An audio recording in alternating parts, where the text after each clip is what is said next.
Assino neste momento a emenda constitucional número 135 de 2024.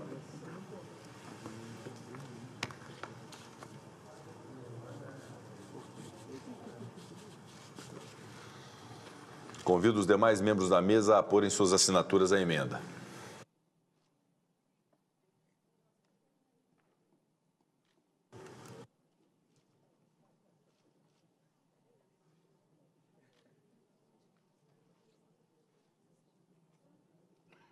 Solicito aos presentes que se coloquem em posição de respeito.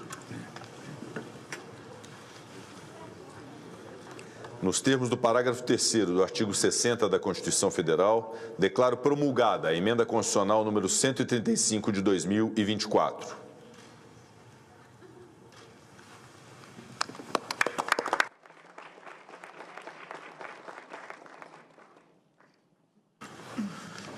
Senhoras senadoras, senhores senadores, senhoras deputadas, senhores deputados, todos os senhores e senhoras presentes no plenário do Senado Federal, saúdo Vossas Excelências e todos que acompanham presencial e remotamente essa sessão solene,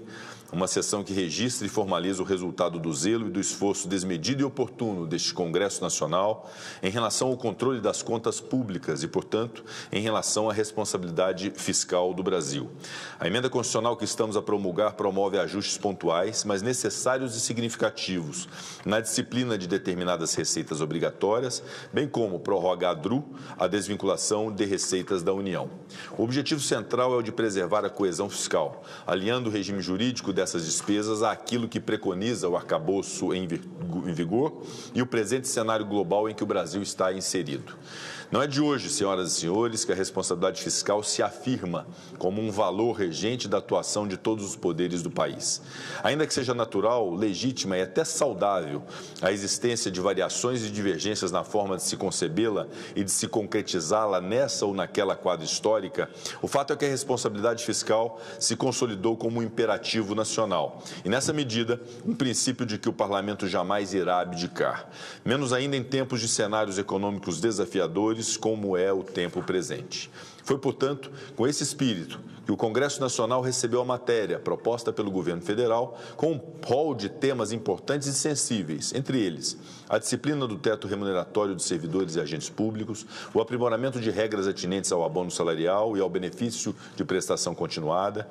a definição mais clara de limites à concessão, ampliação ou prorrogação de benefícios tributários e a limitação do crescimento de despesas vinculadas ao patamar de crescimento anualizado do arcabouço fiscal.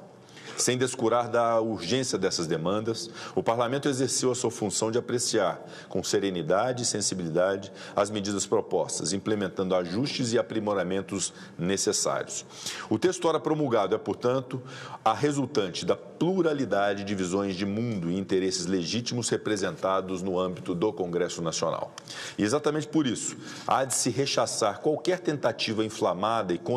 contraproducente ao país de se caracterizar a emenda constitucional como um tipo de medida contrária ao interesse social e às camadas mais vulneráveis da população brasileira. Bem ao contrário, o que se almejou com a proposta e com os ajustes promovidos pelo Congresso Nacional foi, mais do que simplesmente diminuir o gasto público, melhorá-lo em termos qualitativos, direcionando-o do modo mais fidedigno e eficiente possível a quem dele mais necessita. A diretriz que orienta essa emenda constitucional é, portanto, a da máxima rentabilização social do gasto público, o que somente se alcança com a racionalização e a priorização estratégica das despesas, a eliminação de distorções orçamentárias e a garantia da sustentabilidade da política fiscal brasileira. Não há outro caminho possível, senhoras e senhores. Não há outra forma de se aliar justiça social e desenvolvimento nacional, esses valores constitucionais indisponíveis, senão pelo apego permanente à eficiência administrativa e à credibilidade financeira do país. Não tenho dúvidas de que esta emenda irá contribuir decisivamente nesse sentido, viabilizando e reforçando a atenção e o cuidado do Estado com quem precisa e assegurando um regime fiscal saudável. São esses os frutos esperados gerados por este Congresso Nacional. O Brasil merece colhê-los. Concluo, então, parabenizando e agradecendo o esforço do governo federal e de todos os parlamentares, especialmente dos líderes partidários, do líder do governo no Senado Federal, o senador Jacques Wagner, do líder do governo no Congresso Nacional, o senador Randolfo Rodrigues, do presidente da Comissão de Constituição e Justiça, Davi Alcolumbre, do relator da reforma tributária e líder do MDB, senador Eduardo Braga, do nosso membro da mesa diretora e senador muito atuante, senador Everton, nas pessoas de quem cumprimento todos os senadores e senadoras, todos os parlamentares, incluindo deputados federais e deputadas federais, que contribuíram para esse grande esforço da consecução de um pacote de gastos que envolveu esta emenda constitucional, mas também um projeto de lei complementar e um projeto de lei ordinária, cuja missão foi cumprida rigorosamente pelo Congresso Nacional através de suas duas casas.